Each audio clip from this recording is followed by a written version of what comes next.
Jordan had been looking forward to that vacation for months. It was the first time in years that the whole family had cleared their schedules to get away. Just the four of them. A road trip from D.C. to the Carolinas, ending in a rented beach house just off the coast. Sunday, sand, seafood, laughter. Jordan was 17, high school senior, smart, sharp, a little sarcastic, and lately, tired. Tired of always being on edge in spaces where he was the only black kid. Tired of the "where are you really from?" questions. Tired of making himself smaller to avoid trouble. But this trip, this was supposed to be different.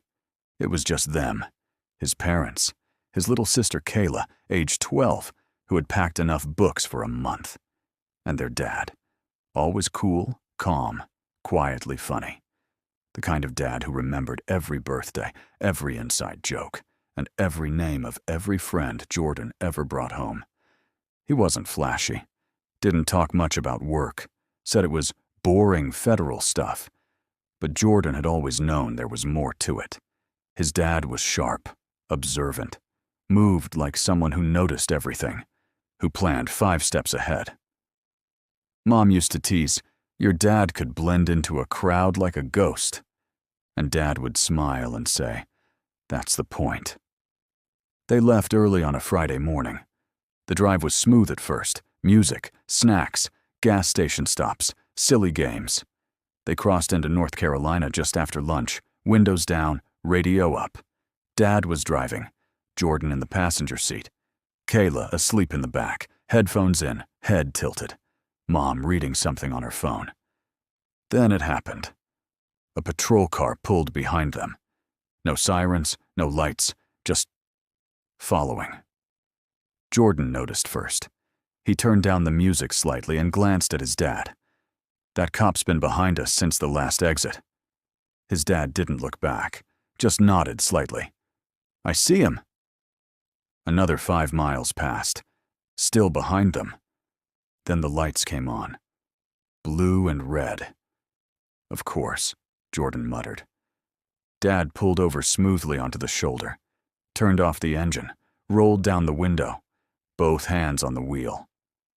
Jordan copied him, hands visible, no sudden movements. Mom whispered, "Everyone stay calm."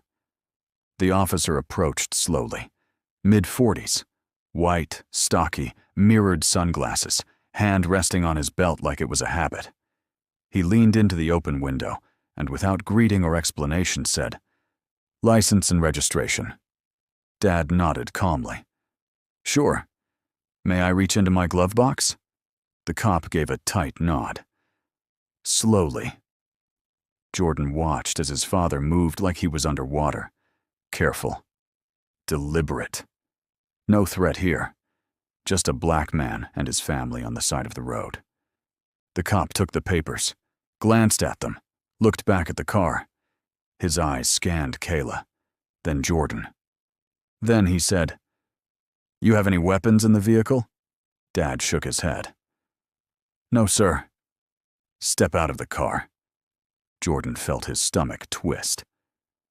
"Is there a problem, officer?" Mom asked, voice firm but even. "Just a routine check," the cop snapped. "Step out." Dad gave her a calm look, the one that said, "Let me handle this." He stepped out. The cop led him to the back of the vehicle. Jordan turned halfway in his seat to watch, but didn't dare move too fast. Kayla was awake now, eyes wide, clutching Mom's arm. They couldn't hear everything, but they saw the posture shift, saw the cop step closer, saw Dad gesture to his ID, heard the words, "Sir, I've done nothing wrong." And then, the cop grabbed his arm, forced him around, cuffed him. Kayla gasped. Mom threw open her door. "What are you doing?" The cop barked, "Ma'am, stay in the vehicle." She didn't. She stood. "That's my husband. He's resisting." "He's not resisting anything. He's complying." Jordan was already dialing, voice shaky but clear. "There's an officer detaining my father. He hasn't done anything. We need another officer, please." The second patrol car arrived in under 5 minutes. Another white officer. Younger. Tense. Dad was sitting on the ground now, cuffed, eyes calm but furious. Jordan had never seen that look before. A storm behind the silence. The second cop approached, took statements, spoke to the first officer, then walked over to Jordan's mom and said, "Ma'am, your husband says he's federal law enforcement. We're confirming that now." Mom crossed her arms. "Good. You do that." Minutes passed. An awkward silence hung in the air. Then the radio crackled. Confirmation. The second cop's face changed. He walked back to his partner, eyes sharp. Quiet words were exchanged. Tension. Then movement. The cuffs came off. No apology. Just a muttered, "You're free to go." Dad didn't speak at first. He just stood, dusted off his hands, looked the first cop directly in the eyes, and said, "You should have asked for ID first." The family sat in the car in silence. The highway hummed beneath the tires like nothing had happened, like the last 40 minutes hadn't cracked something wide open. But Jordan knew better. Everyone did. Kayla hadn't said a word since they got back on the road. She stared out the window, arms crossed, face turned toward the trees. Mom's hands gripped her lap. Tight. White-knuckled. She hadn't looked at Dad since they pulled off the shoulder. Not once. And Dad? He just drove, eyes on the road. No music. No sighs. Just focused. Jordan sat beside him, heart still racing, brain still replaying every second. The blue lights, the barked orders, the cuffs, the lack of apology. And then, that moment, the moment the officer realized he had cuffed a federal agent. That's when the silence began. 20 minutes passed before Mom finally spoke. "You okay?" Dad gave a single nod. "I'm fine." "You're not fine." Another pause. "You didn't even tell them who you were right away." He glanced at her. "Didn't need to." "You got handcuffed. Would have happened either way." Jordan turned toward him. "Why didn't you say something sooner?" Dad didn't answer. Another mile passed. Then, without taking his eyes off the road, he said, "I wanted to see how far he'd go." The sentence hung in the air like smoke. Mom turned sharply. "What?" "Why?"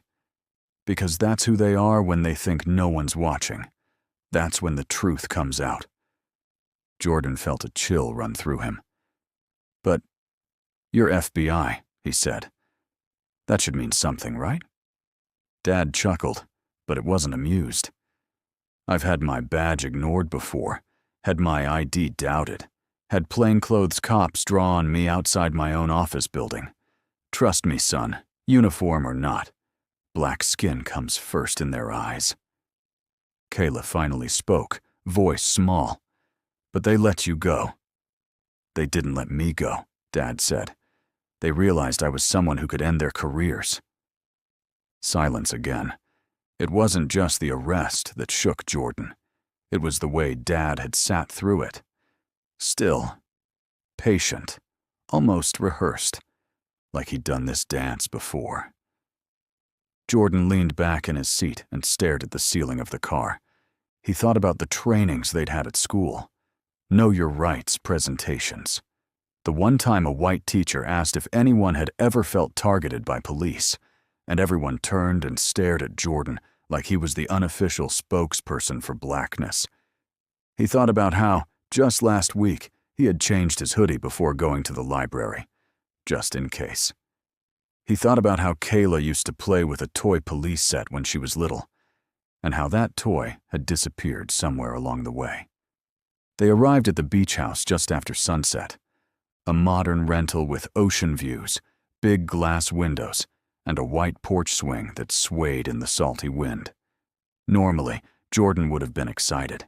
He would have run straight to pick the best room, raced Kayla to the balcony, opened the fridge to see if the host left cookies or soda. But not this time. The vacation had already changed shape. No one unpacked for a while. Dad stepped onto the porch and lit a citronella candle. Mom poured herself a glass of wine. Kayla curled up on the couch with her book, but her eyes didn't move across the page. Jordan sat at the kitchen counter, watching the flicker of the flame outside, wondering why the world still worked this way. Then he stood, walked out to his father, stood next to him, the candlelight flickering between them. "Why do you stay in it?" he asked. Dad looked at him. "In what?" "The system. The bureau. All of it. You know how they see us, even with a badge. So why stay?" His dad didn't answer at first, just stared out at the waves in the distance. Then he said, "Because I need to be on the inside when they try that with someone else who can't fight back." Jordan didn't say anything, because what was there to say? The world was cracked, bent, built on foundations not meant for them. But his father stood in it anyway, not out of naivety, out of defiance. Jordan walked back inside, head heavy with thoughts. Kayla looked up from her book. "Are we safe here?" Jordan didn't know how to answer, and neither did Mom, because that's the thing about safety. It's never just about locks and alarms. Sometimes it's about who gets believed, who gets protected, and who gets cuffed on the side of the road while his family watches. By the next morning, the family tried to pretend things were normal. Kayla made pancakes, her go-to stress activity, and Jordan forced a smile when she put extra blueberries in his. Mom put on her makeup with mechanical precision. And Dad? He took his morning jog like always, earbuds in, stride even. But the silence was still there. Not heavy, just stretched thin, like plastic wrap pulled too tight. After breakfast, they decided to do something vacation-y. Mom suggested the little boardwalk town 20 minutes away. Shops, ice cream, tourist things, nothing serious. They all agreed. The drive was quiet again. But the boardwalk? It was bright, loud, full of seagulls and sunscreen and kids with dripping cones. For a while, it helped. Kayla darted into a vintage bookstore. Jordan followed her into a shop filled with beach gear. Dad and Mom wandered toward a coffee stand. Jordan ended up in a souvenir shop, one of those beachy places with postcards, wine chimes, and racks of t-shirts that said things like vitamin C. He was looking at keychains when he felt it. Eyes. He turned casually. Saw a man in a red polo, arms crossed, leaning against the wall behind the register. He wasn't browsing. He wasn't organizing. He was watching. Jordan turned back to the keychains, moved toward a shelf of mugs. But the feeling didn't go away. The weight of surveillance. He glanced again. The man was now pretending to sort sunglasses, but he was definitely watching. Jordan stepped outside, heart thudding. "Kayla," he said, finding her by the books. "Let's go." She raised an eyebrow. "Why?" He didn't answer. She saw his face, closed the book, followed. They met up with their parents near the smoothie stand. Jordan said nothing until they were all in the car again. Then he spoke. "That guy was watching me. Hard." Dad raised an eyebrow. "Where?" "Souvenir shop. Red shirt. By the register. Didn't even pretend to be doing anything." Mom sighed. Kayla frowned. "You think he thought you were stealing?" Jordan didn't respond. He didn't have to. Dad started the car. "Let's stop by on our way out," he said. Jordan blinked. "Why?" Dad didn't answer. 15 minutes later, they pulled up near the shop. Jordan could already feel the tension in his chest. "You don't have to go in," Dad said. But Jordan followed. inside everything looked the same, except now there was a customer at the register, and the man in red? Still there. Still watching. Dad walked in casually, picked up a mug, then turned to Jordan. "You see the man?" Jordan nodded slightly. Dad walked to the counter, placed the mug down, pulled out his wallet. "Beautiful day," he said to the man. The man gave a tight smile. "Yep." Dad handed over cash. Then casually, so casually it was like breathing, he pulled out his badge and flipped it open. FBI. The man's face changed. Dad didn't say anything, just looked him in the eye. The man looked down, nodded, swallowed. Dad took the mug, walked out. Jordan followed, heart pounding. Back in the car, Mom asked, "Did you say something to him?" Dad shook his head. Didn't have to. And that was it. But it wasn't, because someone had filmed it. A teenager outside had seen the badge, seen the man's face, and the clip ended up online. Not viral, but enough. Enough for people to comment. Why was that kid being followed? Why did the store guy look so guilty? FBI, Dad? Power move. Jordan read the comments that night. He didn't know whether to feel powerful or small. Because the truth was, if his dad hadn't had that badge, if he'd been alone, what would have happened? It wasn't about the souvenir shop. It never was. It was about how fast suspicion grows when your skin is brown, and how fast it shrinks. When you hold power. That night, Jordan couldn't sleep. He stared at the ceiling of their vacation rental, the soft whir of the ceiling fan spinning overhead like clock hands going nowhere. The clip from the souvenir shop kept replaying in his head. His dad's quiet authority. That man's shrinking posture. The badge. The silence.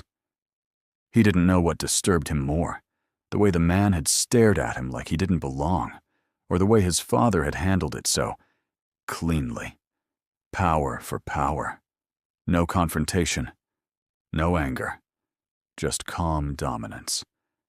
And then nothing. No conversation. No reflection. Just bedtime. Jordan got out of bed, walked to the kitchen. He wasn't surprised to see his father there at the counter, sipping tea in the dark. "Couldn't sleep?" his dad asked, not looking up. "No," Jordan said, pulling out a chair. "You?" His father shook his head. "Old habit." Silence settled between them, not the awkward kind, the loaded kind. Jordan finally broke it.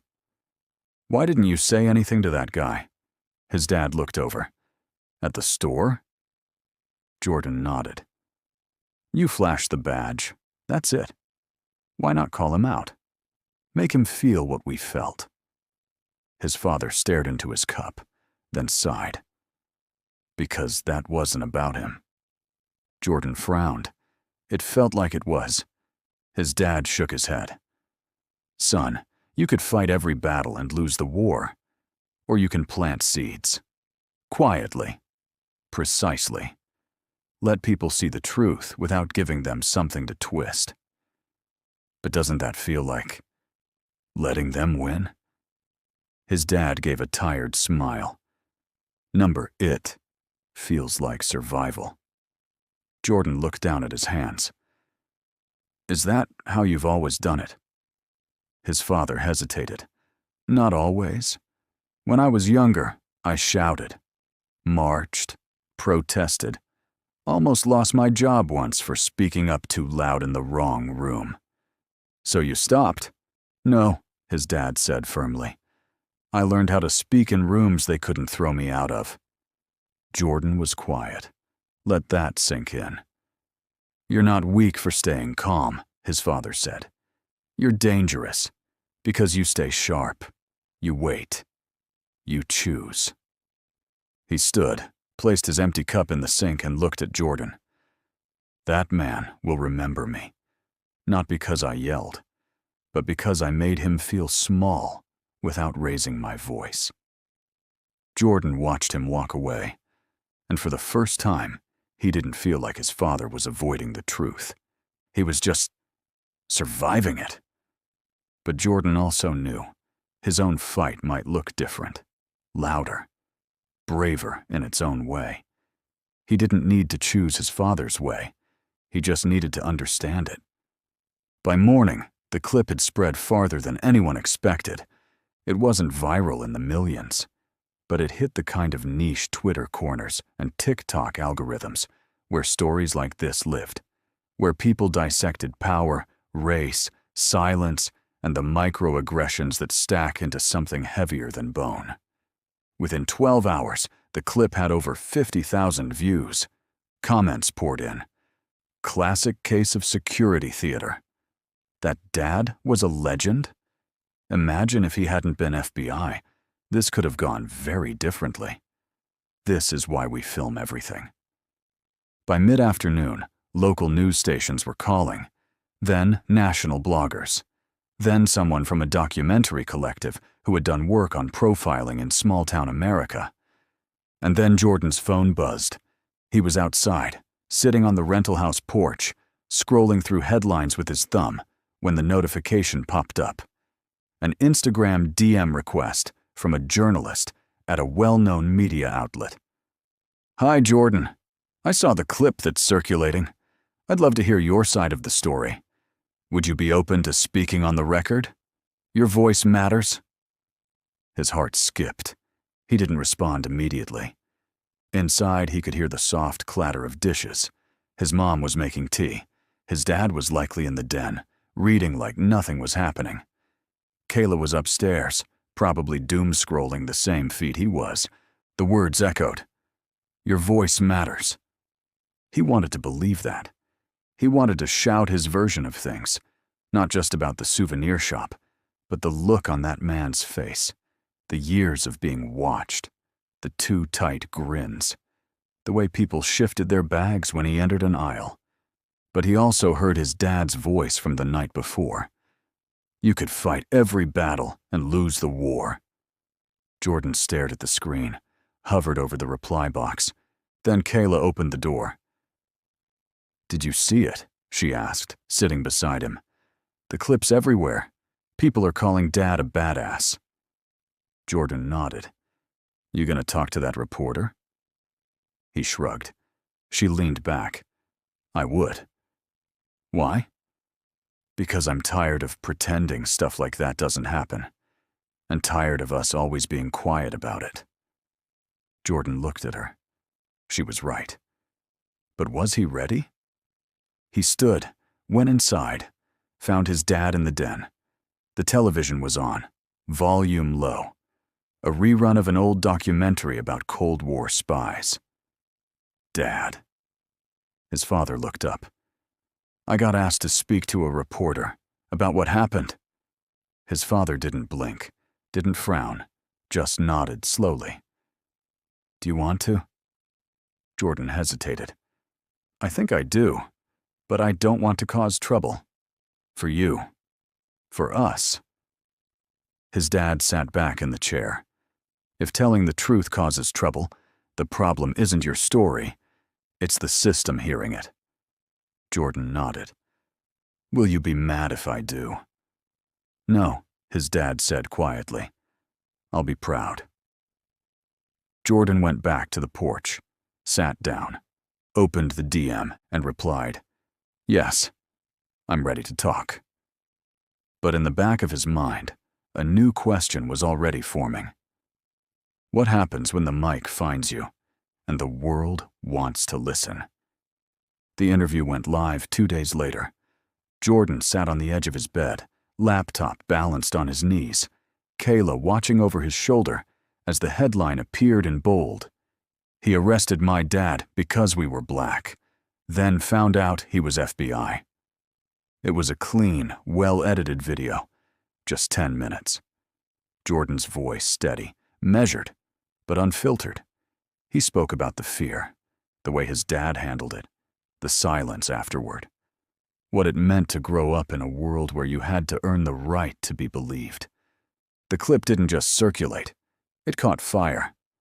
By the next morning, it had 400,000 views. By the end of the week, over 2 million. Jordan's face was suddenly everywhere, on TikTok, duets, Instagram reels, Twitter threads. People quoted him, debated him, defended him. He even got a shout-out from a few celebrities who had long been vocal about racial profiling. But then, something shifted. The souvenir shop owner released a statement, a video of his own. Standing in front of his store, he stared directly into the camera. "I'm not a racist. I was just doing my job. That kid was acting suspicious. I didn't know who his dad was. Would have done the same to anyone." The comments exploded. Some sided with Jordan, some didn't. The store's Google reviews plummeted. Others defended it. People dug up old Yelp reviews. Local news ran the story with split screens. Jordan on one side, the shopkeeper on the other. A narrative war had begun. Jordan didn't know how to feel. One night, a knock came at his door. His dad stood there, calm as ever. "You okay?" Jordan didn't answer. "You didn't do anything wrong," his dad said, "but it won't always feel like that." "I didn't want it to get this big," Jordan said. His dad nodded. The truth rarely stays small. They sat together on the porch. The night was quiet, streetlights humming. Jordan looked out at the sky. Should I say something else? Respond to him? Defend myself? His father thought for a long time. Then, "You already said what mattered. Let the rest echo on its own." Jordan stayed silent, but in his chest, a flicker. He wasn't just reacting anymore. He was becoming something bigger. He looked at his dad. "You still proud of me?" His dad smiled. "I was proud before anyone hit record." And for the first time, the mic didn't feel like a weight. It felt like a torch, something he could carry, something he could pass on.